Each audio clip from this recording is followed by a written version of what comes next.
میرسیم به درآمد دوم اشاق. سی کرون که علامت اون بود و فای سوری هم بعضی جاها اضافه میشه.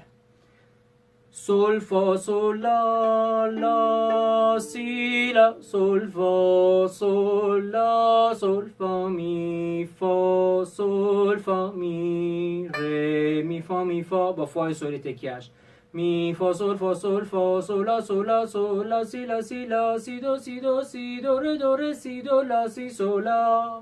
سولا انگشت اول خواسته، یعنی تو پوزیشن سوم. فا سوری انگشت اول یکم بیاد عقب‌تر با یارشه. سول فا سول لا لا سی لا سول، خارج میشیم فا سول لا سول فا می فا اینجا به کار فا سول فا می ره می فا می فا سول فا سول فا سولا سولا سول انگشت اول پوزیشن سوم. سول لا سی لا سی لا انگشت اول پوزیشن چهارم. لا سی دو سی دو سی دو ره دو ره سی دو لا سی سول انگشت سوم. سول لا.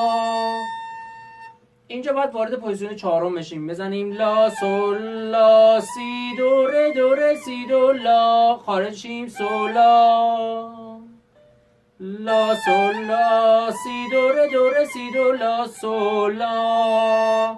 دوباره اینجا پوزیشن داریم منتها پوزیشن پنجم. لا سول لا سی پوزیشن پنجم. دو ره می دو ره سی دو لا سی لا، خارج میشیم تو پوزیشن چهارم. دوباره میریم اینو لا سول لا سی دو ره می دو ره سی دو لا سی. تو پوزیشن چهارم هستیم. لا سی دو ره سی دو لا سول، خارج میشیم سول دو سی دو سی دو سی ره. باید اینو تو پوزیشن پنجم بزنیم که بزنیم دو سی دو سی دو سی ره دو ره سی دو لا سی لا سی سول. پوزیشن سوم سولا سولا لا سولا فا سولا فا سولا فا سولا فا لا.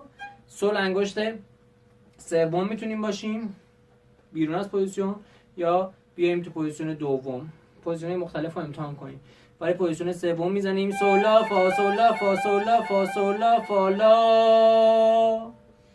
بالای سی برامون 5 گذاشته. 5 که لا سی میره جلو، دوباره برمیگرده عقب. سولا سول فا به کار فا سول فا می ره می پس شد سول میره جلو سی لا سولا سول فا به کار می تا سر درآمد سوم.